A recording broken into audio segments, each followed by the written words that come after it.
ओम शांति। आज 12 अक्टूबर 2025 है। आज संडे है और आज अव्यक्त मुरली चलती है। अव्यक्त मुरली की रिवाइज डेट है 17/3/2007। आज की अव्यक्त मुरली का हेडिंग है श्रेष्ठ वृत्ति से शक्तिशाली वाइब्रेशन और वायुमंडल बनाने का तीव्र पुरुषार्थ करो, दुआ दो और दुआ लो। बाबा ने कहा, जैसी सेवा वृत्ति से होती है वैसे हमारे बोल या कर्म से नहीं हो सकती, मनसा या वाचा से भी नहीं होती। लेकिन वृत्ति बहुत सूक्ष्म चीज़ है। ये आपकी धारणा है, यानी आपकी सोल, आपकी आत्मा जिस प्रकार की है वही आपकी वृत्ति है। वो जितनी सतो प्रधान है वही आपकी वृत्ति है। तो बाबा ने कहा कि श्रेष्ठ वृत्ति से शक्तिशाली वाइब्रेशन और वायुमंडल बनाने का तीव्र पुरुषार्थ करो, दुआ दो और दुआ लो। मतलब हमारा प्योर इंटेंशन होना चाहिए। हमारा इंटेंशन दूसरों को दुआ देना, दूसरों को सुख प्रदान करना, बाप समान हमारा इंटेंशन हो। वृत्ति का मतलब है हमारा इंटेंशन। तो वृत्ति यानी कि हमारा मोटो क्या, हमारा इंटेंशन क्या है, और वही कार्य करता है परफेक्ट तरीके से। तो बाबा ने कहा, आज प्यार और शक्ति के सागर बाप दादा अपने स्नेही सिकिलदे लाडले बच्चों से मिलने के लिए आए हैं। प्यार और शक्ति का सागर कौन है? परमात्मा ही है। आनंद का सागर है, प्रेम का सागर है, शक्ति का सागर है। और वो किससे मिलने आए हैं? अपने स्नेही सिकिलदे लाडले बच्चों से मिलने के लिए आए हैं।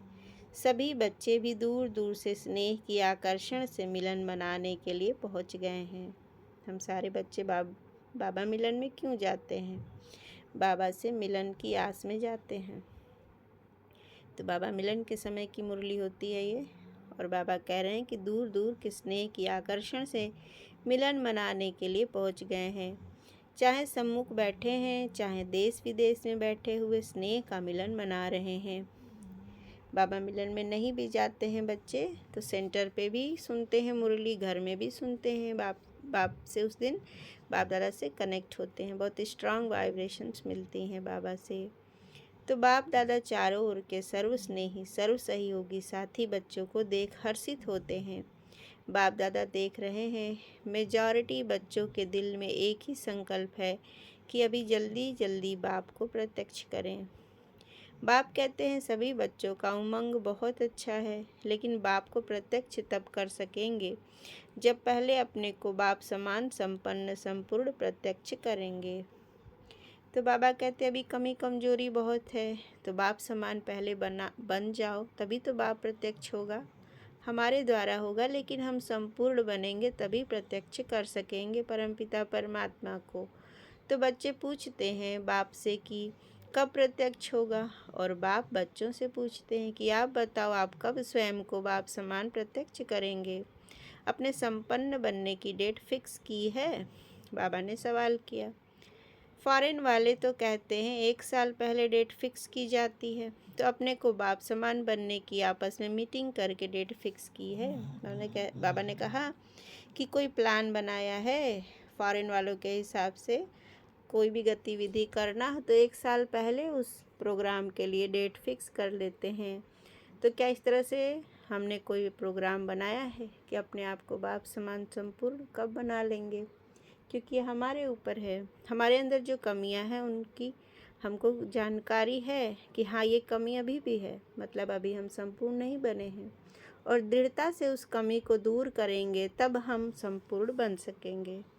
तो उन सारी कमियों का हम लिस्ट बना सकते हैं और अपने ऊपर काम कर सकते हैं कि कब कब हमारे मन में ऐसा कोई भी संकल्प उत्पन्न हुआ जो कि हमें अपूर्ण बनाता है, असंतुष्ट बनाता है और हमारी कमियों को दिखाता है।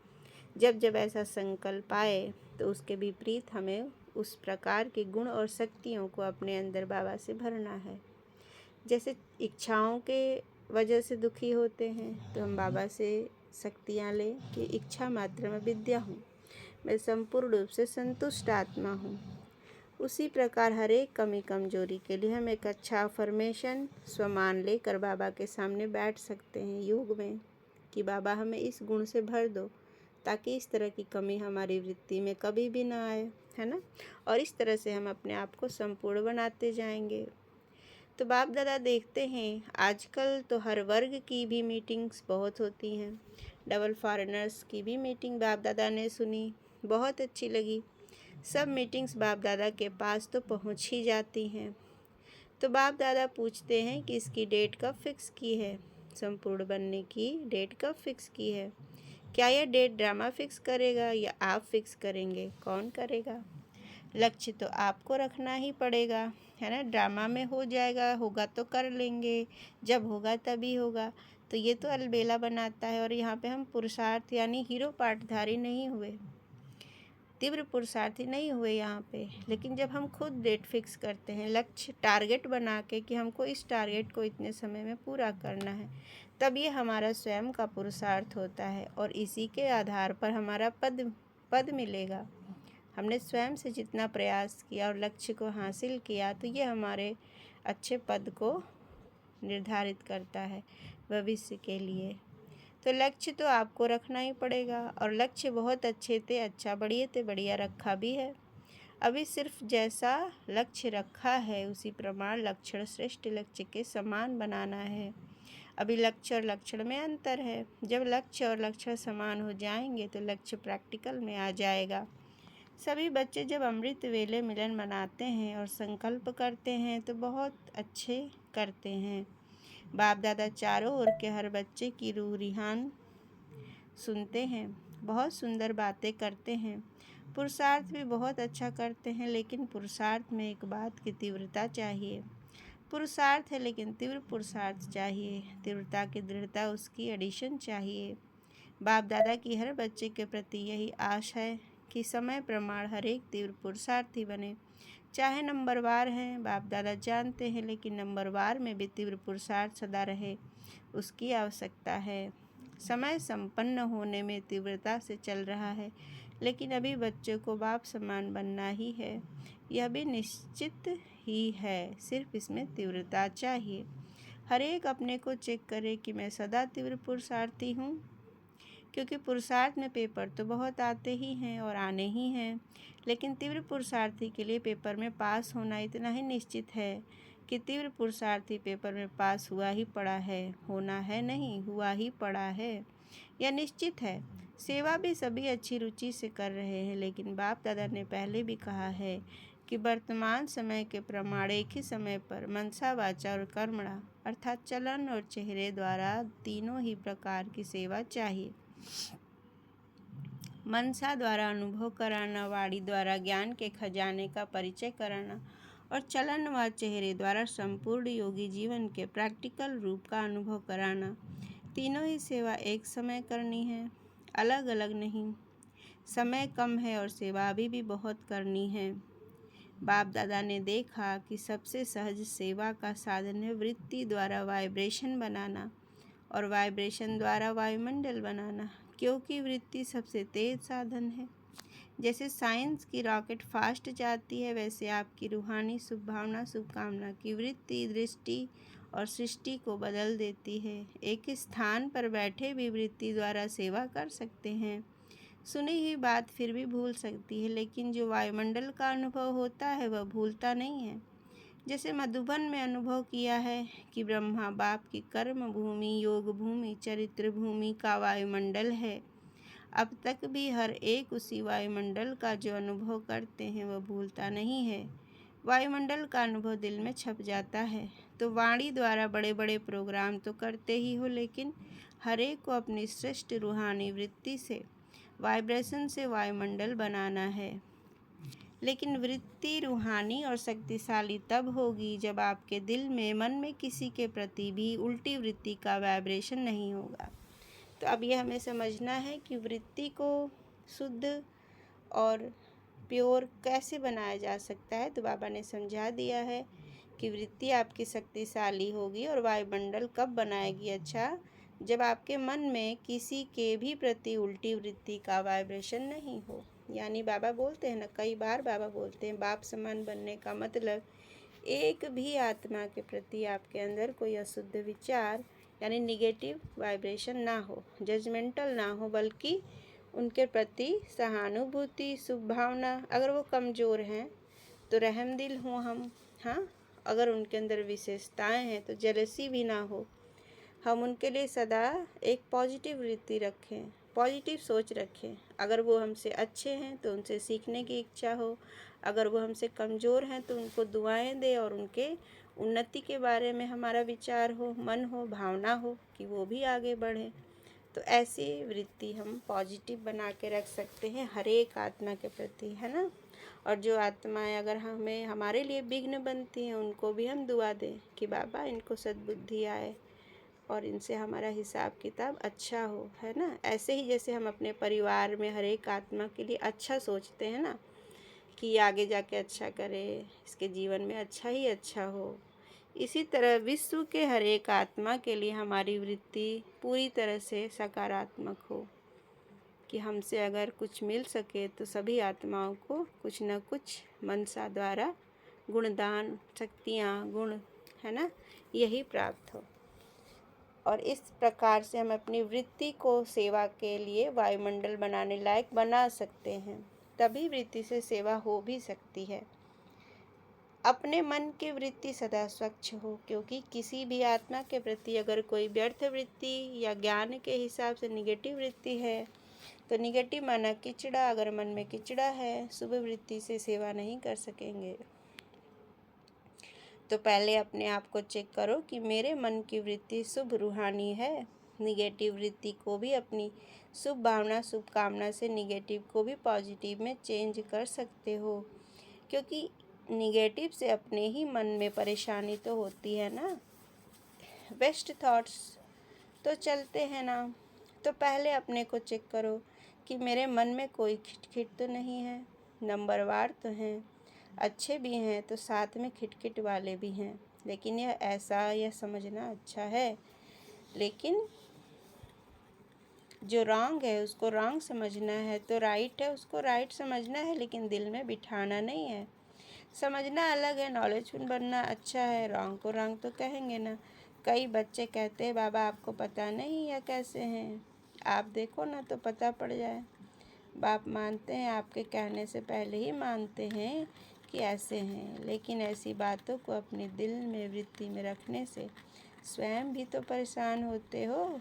और ख़राब चीज़ अगर मन में दिल में है, जहाँ ख़राब चीज़ है, वेस्ट थॉट्स है, वह विश्व कल्याणकारी कैसे बनेंगे। तो हमें ऐसे किसी की कमी कमजोरी को देखते हुए भी उसको मन में रखना नहीं है।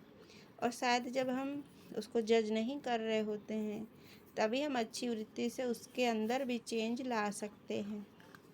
हम रहम भाव से देखें उसको, और तो धीरे धीरे हमारी वृत्ति से उसकी वृत्ति में भी परिवर्तन आने लगेगा। आप सभी का ऑक्यूपेशन क्या है?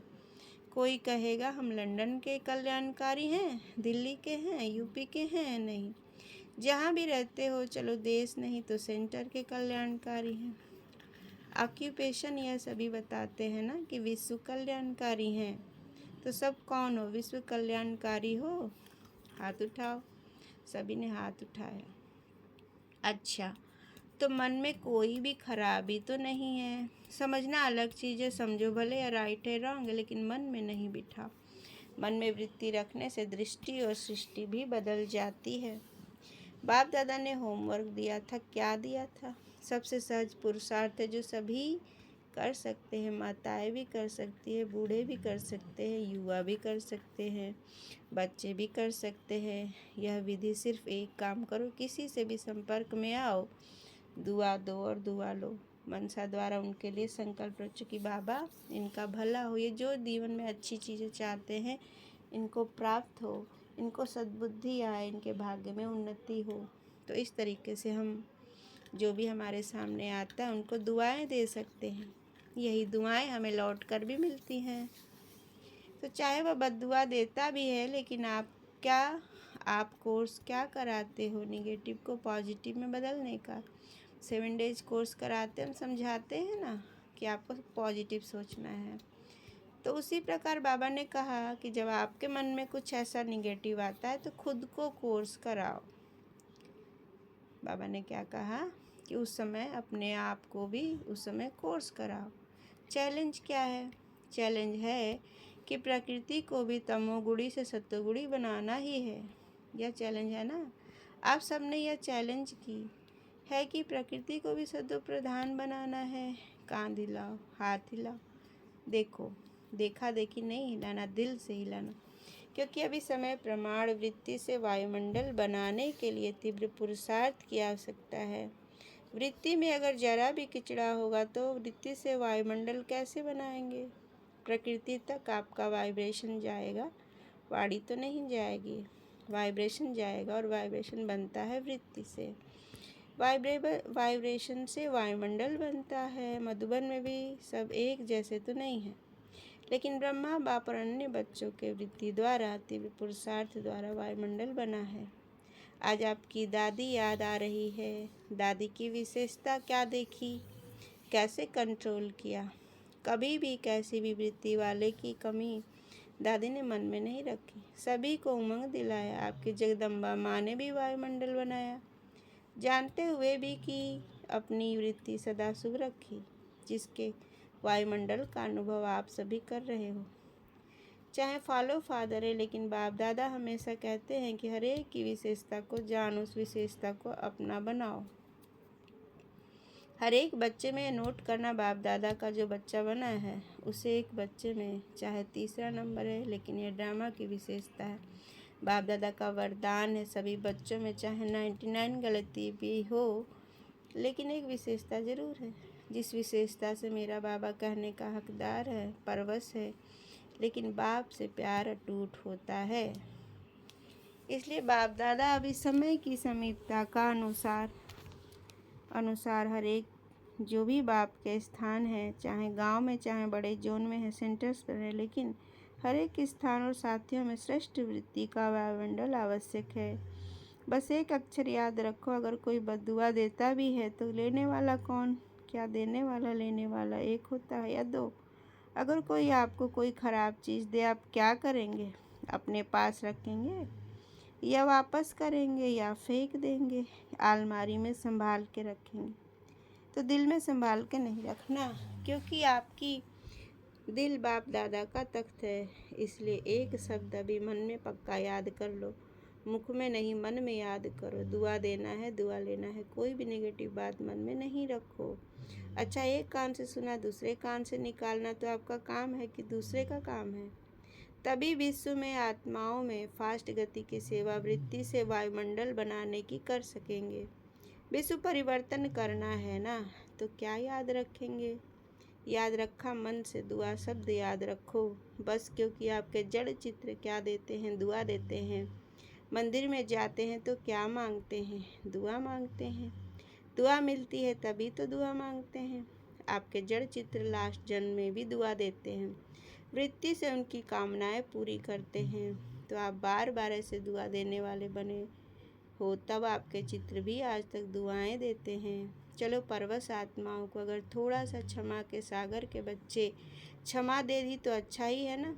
आप सभी क्षमा के मास्टर सागर हो या नहीं हो ना? कहो पहले मैं, इसमें हे अर्जुन बनो।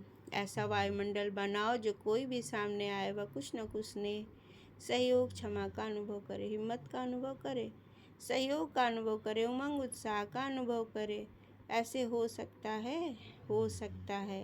पहली लाइन वाले हो सकता है, हाथ उठाओ। पहले करना पड़ेगा तो सभी करेंगे। टीचर्स बहनें, टीचर्स करेंगी? अच्छा, जगह जगह से बच्चों के ईमेल और पत्र तो आते ही हैं, जिन्होंने पत्र भी नहीं लिखा लेकिन संकल्प किया है, तो संकल्प वालों का भी याद प्यार बाप दादा के पास पहुंच गया है। पत्र बहुत मीठे मीठे लिखते हैं, पत्र ऐसे लिखते हैं जो लगता है उमंग उत्साह में उड़ते ही रहेंगे। फिर भी अच्छा है, पत्र लिखने से अपने को बंधन में बांध लेते हैं, वायदा करते हैं ना। तो चारों ओर के जो जहाँ देख रहे हैं या सुन रहे हैं, उन सभी को बाप दादा सम्मुख वालों से भी पहले याद प्यार दे रहे हैं, क्योंकि बाप दादा जानते हैं कि कहाँ कोई टाइम है, कहाँ कोई टाइम है। सब बड़े उत्साह से बैठे हैं, याद में सुन रहे हैं। सभी ने संकल्प किया तीव्र पुरुषार्थ कर नंबर 1 बनना ही है किया, हाथ उठाओ। अच्छा भी टीचर्स उठा रही हैं। पहली लाइन तो है ही ना, अच्छा है। बाप दादा ने यह भी डायरेक्शन दिया कि सारे दिन में बीच बीच में 5 मिनट भी मिले उसमें मन की एक्सरसाइज करो, क्योंकि आजकल का ज़माना एक्सरसाइज का है। 5 मिनट में मन की एक्सरसाइज करो, मन को परम ध्यान में लेके जाओ। सूक्ष्म तन में फरिश्तेपन को याद करो, फिर पूज्य रूप याद करो, फिर ब्राह्मण रूप याद करो, फिर देवता रूप याद करो। 5 हुए तो 5 मिनट में 5 यह एक्सरसाइज करो और सारे दिन में चलते फिरते यह कर सकते हो। इसके लिए मैदान नहीं चाहिए, दौड़ नहीं लगानी है, न कुर्सी चाहिए, न सीट चाहिए, न मशीन चाहिए।